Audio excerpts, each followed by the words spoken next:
David. How are you? I'm very... The ospreys.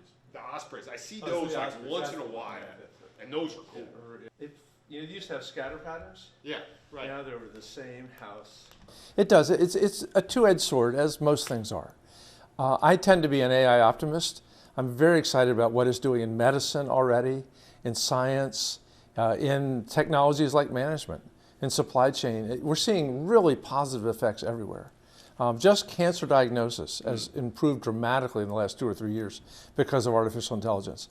Our job on the Hill, my job as a member of Congress, is to look at the risks, the downsides, and try to plan for them and just get ready for them. For example, one of the big risks is bias. And we know that if all of your input information, the database you're working on, has old white men like me, that's the result you're going to get. So gender bias, bias based on color or country of origin.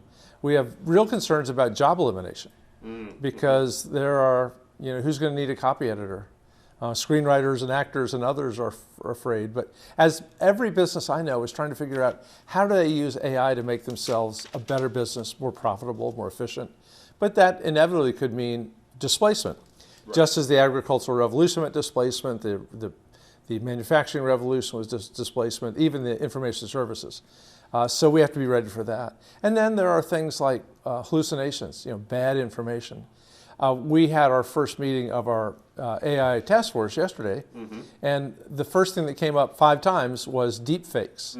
This year, 2 billion people on the planet will vote, the most in the history of humankind. But deepfakes could show up in many, many of those campaigns in many different countries. How do we prepare for that? How do we make it illegal? How do we penalize it? How do we even identify it sometimes? Well, that's a good point. Yeah. And then you can see here that AI has marked a finding here on the image, and it gives a regional score.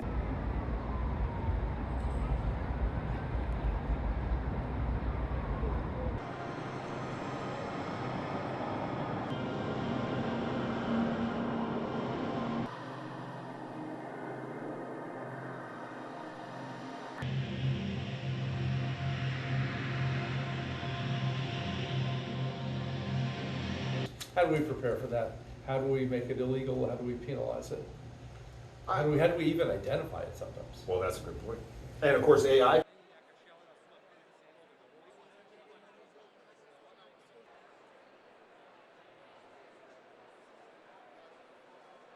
I don't think I'd bet one on my children, but I'd bet a lot at stake that we get a couple of good pieces of legislation out this year, 2024. I know our Democrat and Republican co-chairs are committed to that. This little committee I'm on is 12 Dems, 12 Republicans. And all the conversations so far have been very bipartisan.